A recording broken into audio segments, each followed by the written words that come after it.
Western Conference non-playoff teams. Looking at the off-season preview here for those clubs. The Edmonton Oilers, for the second year in a row, are Western Conference champions, which means for the second year in a row, the same group of teams are very disappointed that they're not. Let's start with the San Jose Sharks, who can't be that disappointed. You probably saw that coming. They were 32nd in goals for and 32nd in goals against. So we have room for improvement, is what I'm telling you. They are not in a spot where they are going to make a push. This is still a team that is building here. But I think they are building appropriately. I think Toffoli is the perfect guy to play with Celebrini. Celebrini and Smith have taken some steps. Celebrini, I think that experience of the Worlds is going to be incredibly valuable to him. So they are putting a good foundation together. I do think that this is a group right now that just needs more NHL talent. So they're still out there building that foundation and growing it up. But I do think that they are getting closer. Like, I think next year is probably the last full, we're going to be very bad year for them, given, the pot of gold at the end of that rainbow at the end of next season with Gavin McKenna and the whole country getting to see what he did at the MasterCard, or not the MasterCard Memorial Cup. I got so used to that. I knew I was going to do that at some point. I'm just happy I did it here and not on radio. But at the Memorial Cup, I think it's another year of putting the kind of foundation together, but I like what they are doing in San Jose. Can't say the same for the next team. The Chicago Blackhawks, 26th in goals for, 31st in goals against. Special teams actually not that bad. 7th on the power play, 15th on the penalty kill. The roster around Connor Bedard is inexcusable. I think that this is going to be the most aggressive team this offseason to try to get him some help and to help his development. For him to not make the Four Nations, I think that was kind of the wake-up call, and okay, we need to fire the coach, we need to really build around here. But make no mistake about it, Kyle Davidson is general managing for his job right now. This roster is really bad, and you can't have that when you have this top player. And I know a lot of the discussion has been, like, this team just wasn't ready. Like, the rebuild jumped forward quicker than they were ready for it too with Connor Bedard, and now they are scrambling. And they're not in a spot roster-wise to build around that kid. And so I do think they are going to be incredibly aggressive this upcoming offseason. There's a reason why a lot of people are saying, and Marner to Chicago, because they're going to throw like $14 million at him.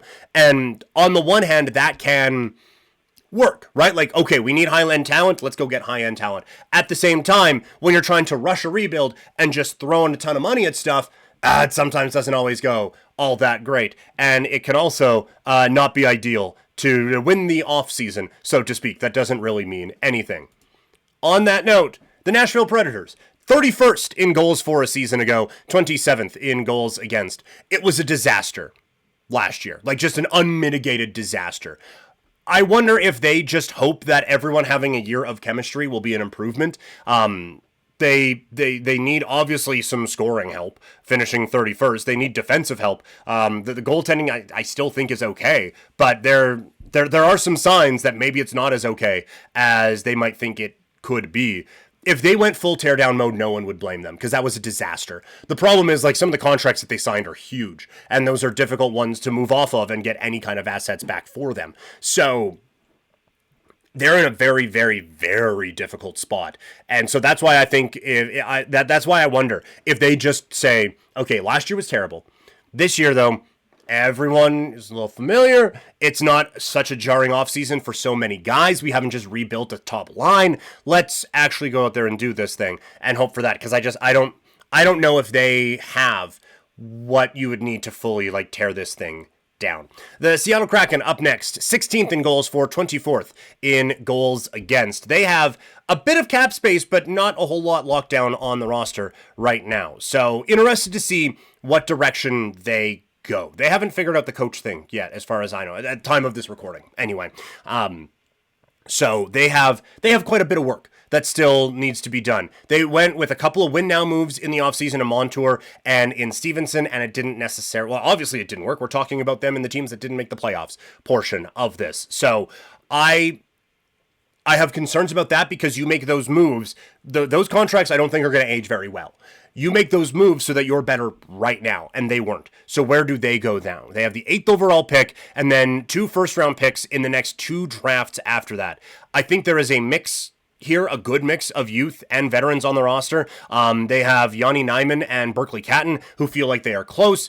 You also have Eberle, Tolvanen, Schwartz, Alexiak on expiring deals going into next year. So I do think there is a chance for them to open up some salary cap space if they want to make a big push, but there's also a chance for them to open up roster spots to allow these kids to develop. And I think that is really where it is going to go. I think that this is going to be a team that sees that they have a few guys on expiring deals, try to maximize those and really build this covered up and recognize that you're not Vegas and you're not going to do what they did as an expansion team. Regardless, the goaltending needs to get figured out. Grubauer is making 5.9 the next 2 years, coming off of a season where he had his worst career goals against average and save percentage. So they need that to improve vastly and need to at least get that figured out. But I think the more likely route is this team starts to tear it down and try to build this as a more conventional expansion team would do. The Anaheim Ducks up next, 30th in goals for, 22nd in goals against. It's gross that they are bringing in Joel Quenneville. Zero accountability for people around that Blackhawks situation is just absolutely disgusting and incredibly frustrating. And, oh, well, everyone deserves a second chance. Sure, I'm not saying that Quenneville should be unemployed for the rest of his life, but it is a privilege to be a coach in the National Hockey League. And I think if you are a part of a situation like he was in Chicago and covering that up when there are real human being consequences that go along with that, I think you have lost your privilege of being a head coach. There are only 32 of these jobs. I don't think you should be able to have one of them. And part of that is on the Ducks for like actually thinking, no, this is a guy we can bring in. I think a lot of it's on the league for not stepping in and saying, no, you can't. Like just, it's not, oh, we prefer you didn't. Oh, da-da-da. It's not happening on our watch, but it didn't. And the Ducks have signed them. It is time for John Gibson to move on, right? Like he has perpetually been on trade bait boards for years now. You have Dostal, who was strong last season. It's his team now moving forward. There are a lot of goaltending needy teams out there that Gibson can still be a boost for. They do need some scoring help on the wings, which is, again, a little unique given how many of the teams we've talked about. Hey, number one center. But Carlson, McTavish, Strome is a really strong 1-2-3 down the middle.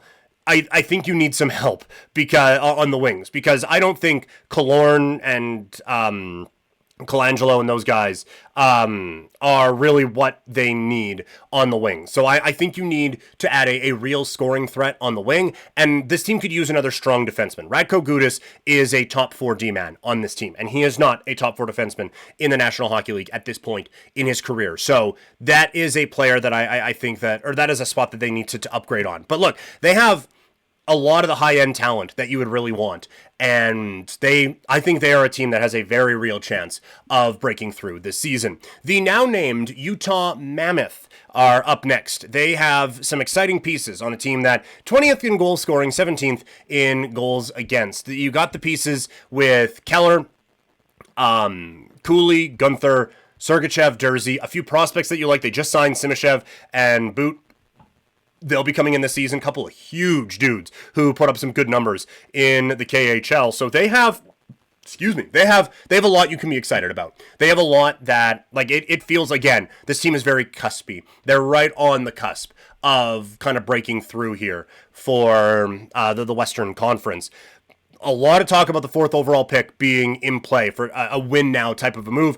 I don't hate that idea. They draft Tej last year. They have the prospects that we talked about here. They have a young roster. This is the time to really make that push and see if you can kind of break into this West. The problem for them is the Central is absurd.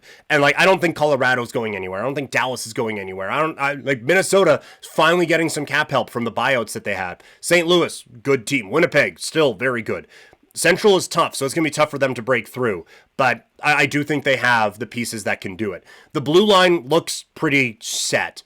We had kind of talked about them again as a Rasmus Andersson team because they do have guys on the right side, but I don't think you could say, oh, no, we couldn't possibly trade for Rasmus Andersson. We have Sean Dursey. I don't think that's the case there. I think they'll be looking to add a top 6 forward. They can go on the wing to give them some help with Schmaltz on an expiring deal, or at center and move Hayton down to the third line. That feels like the way that they probably should go. And but if they want to go on the wing, like Mitch Marner, feels like a pretty good fit out in Utah. A couple Canadian teams to put a bow on the previews for today.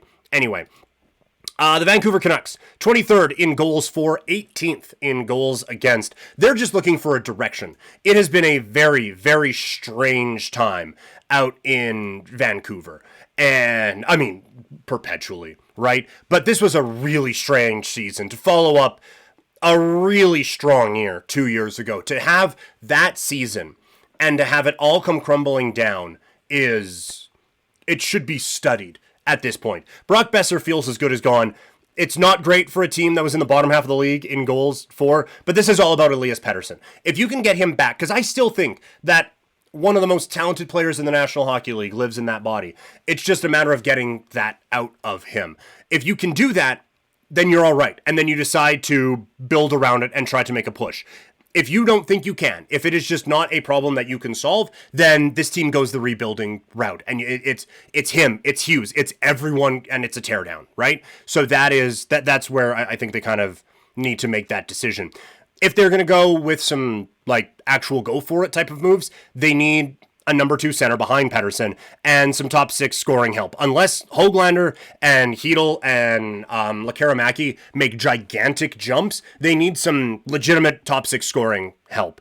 They figure out the coach in Adam Foote. The other part of it too is the goaltending. Like Thatcher Demko, it doesn't feel like that's going to get better, right? So what do you have between the pipes with this team, I think is a very interesting discussion that could be had. We now move to the Calgary Flames. Obviously, based in Calgary. I'm on Calgary radio from time to time, so this one's going to have a little bit more focus. And for the Flames fans who are out there watching, we're going to have a little bit more in-depth Flames off-season stuff as we roll along. But this team finished 29th in goals, 15th in goals against, coming off of a season that was so much better than what people expected. One of my locks going into, or the picks to click, going into the season was Flames under 82 points, and they almost had 100.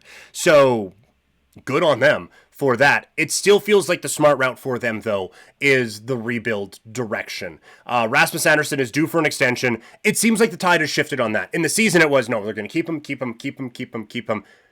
Well, and he gets banged up. It wasn't a great end to the year. He fits a need that so many high-quality teams have, and he is, assuming Ekblad doesn't really hit the market, or I mean, there is only one of him to go around, he fits a need and is probably the best option that will be out there for a lot of teams. So there is, I think, a lot that you can get for him, and also for a young and up-and-coming team, you have Parekh and Brustevich on the right side.